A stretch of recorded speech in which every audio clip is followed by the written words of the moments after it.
Well, let me start by saying one of my credos is if the world was full of more social workers and hospice workers, this would be a better place to live. Nursing homes, we all know what nursing homes are, but they work differently and they support families differently, because when I live in a nursing home and I need care, obviously that care was too much for the family at home. So now I'm in a nursing home, and the staff there have total control, and they should have total control. The governments that pay the bills expect them to have control. And what happens from dining to care, oftentimes I work on their schedule. The family, maybe it's my kids in this situation, they are there to visit, they are there to help, but they're really not there to take control of things.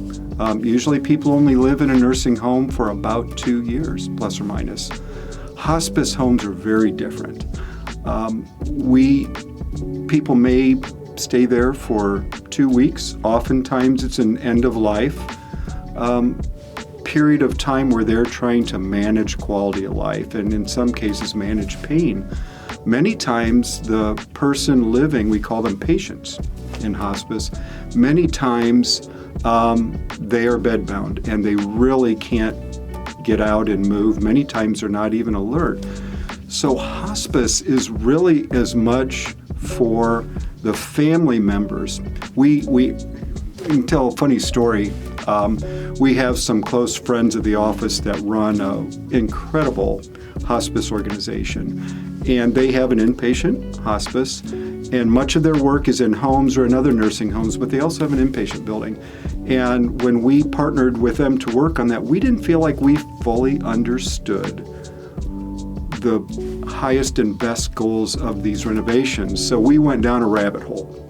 And when we came out of that rabbit hole, one of our realizations is one of the main goals of hospice is to make sure that the family members are still in control. They're just helping them. We've got you. We've got this. So the spaces we design in hospice inpatient buildings are really focused to make sure that the family members of the patient have access to counseling, have access to learn from other people. We think one of the most important pieces of furniture is a dining table, where people can go sit around a table and learn from other families that might be in the same building. So they look very similar. A nursing home may look very similar than a hospice building, but they just behave so differently.